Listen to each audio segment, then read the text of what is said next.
sa mapagpalayang pagmamahal. Welcome to our 365 devotion. Ako po sa Alexander Gomez from Batch 2. Ang topic po na tatalakayan natin ngayon ay 10 names of God. Names of God. Ngayon po, ating pag-aaralan ay tungkol sa Exodus chapter 3 verses 13 to 16. Buksan po natin ang ating isip sa mga nakasalita ng Diyos. Kaya sabi dito na, Moses said to God, suppose I go to the Israelites and say to them, the God of their fathers has sent me to you. And they ask me, what is his name? Then what shall I tell them? God said to Moses, I am who I am. This is what you are to say to the Israelites. I am has sent me to you. God also said to Moses, say to the Israelites, the Lord, the God of your fathers, the God of Abraham, the God of Isaac, and the God of Jacob has sent me to you. This is my name forever, and you shall call me from generation to generation. Teaching number 1. God's names are His revelation to Himself. Kapag sinabi ng Diyos na siya ang I am o ako nga, pinapakita niya na siya ay walang hanggan, hindi nagbabago at sapat sa kanya sarili. Ang kanyang pangalan ay hindi lang isang label, hindi pagpupulinig ng kanyang likas na pagkatao.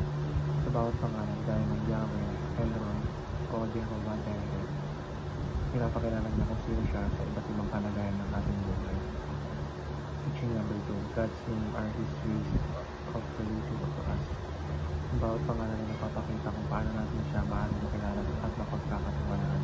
Halimbawa, bilang Jehovah Shalom, siya ang nagbibigay ng kapayapaan. Bilang Elroy, siya ang Diyos na nakakita sa atin kahit sa ating pag-isa. Sa pamamagitan ng mga pangalang ito, ay kilala natin ang Diyos hindi lang sa kaalaman kundi sa karanasan. Teaching number 3. God's names are His commitment to us. Ang pangalan ng Diyos ay may kasamang pangako. Kapag tinawag siya ng Jehovah Jireh, nangangulugang siya ay nangangakong maglanaan. Ang bawat pangalan ay paalala ng kanyang katapatan, pagmamalasakit at presensya sa ating buhay mula pa ng unang panahon hanggang ngayon. Application number 1. Memorize at least 10 names of God. Sa pamamagitan ng pagsasaulin, mas mabilis natin siya maaalala sa oras na pangangailangan. Mas magiging personal ang ating relasyon sa Kanya.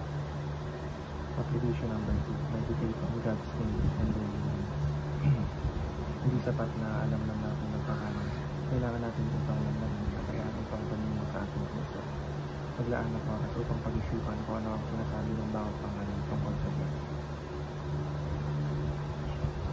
Application number 3. Mention God's names in your prayers. Gamit ang mga pangalan ng Diyos sa inyong panalangin ayon sa sitwasyon mo. Halimbawa, Jehovah Shalom, bigyan mo po ako ng kapayapaan. O Elroy, salamat po na nakita mo ang aking sitwasyon. Ginagawa nito mas personal at makapag-influence ang ating pakikipag-usap. Yun lamang po ang ating intentions.